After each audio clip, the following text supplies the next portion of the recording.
Mixed by DJ Prabhu. Mixed by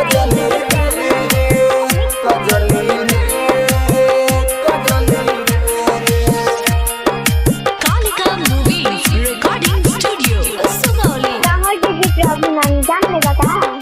ऐसे ना बोला। तू जे जइबे ससुरा घर से हट जाइब रे, तू जे जइबे ससुरा घर से हट जाइब रे, जाई के ट्रेन से हम कट जाइब रे।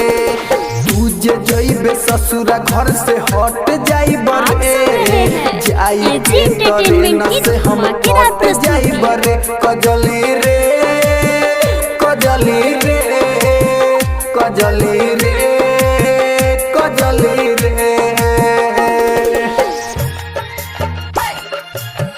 कजली रे कजली रे कजली रे Mixed by DJ Prabhu नानी. Mixed by DJ Prabhu नानी. Mixed by DJ Prabhu नानी. देख के दिलवा हमके रोइले, हमरो याद तोरा आई रे। कजली रे कजली रे कजली रे कजली रे। ई मन सोची है खुश ते रहबे, हमारा के भुलाई रे, हमारा के भुलाई रे, हमारा के भुलाई रे। बिजली के तार में हम सट जबौ रे, बिजली के तार में हम सट जबौ रे, जाई के ट्रेन से हम कट जबौ रे। तू तो जइबे ससुरा घर से हट जबौ रे, जाई के ट्रेन से हम कट जबौ रे। कजली रे कजली रे आप सुन रहे हैं कजली एजी एंटरटेनमेंट की धमाकेदार प्रस्तुति।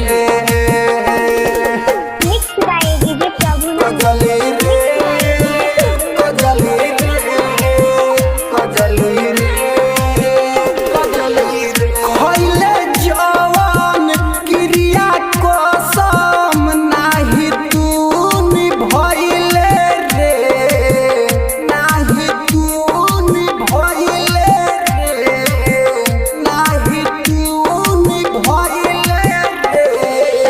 किसनौ जयन के तू छोड़ी सुनिल संगे गइले रे, सुनिल संगे गइले रे, सुनिल संगे गइले रे। डीजे प्रभु नंद से हम बट जबौ रे, डीजे प्रभु नंद से हम बट जबौ रे, जाई के ट्रेन से हम कट जबौ रे।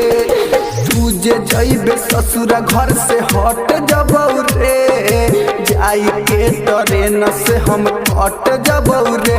कजली रे कजली रे कजली रे कजली रे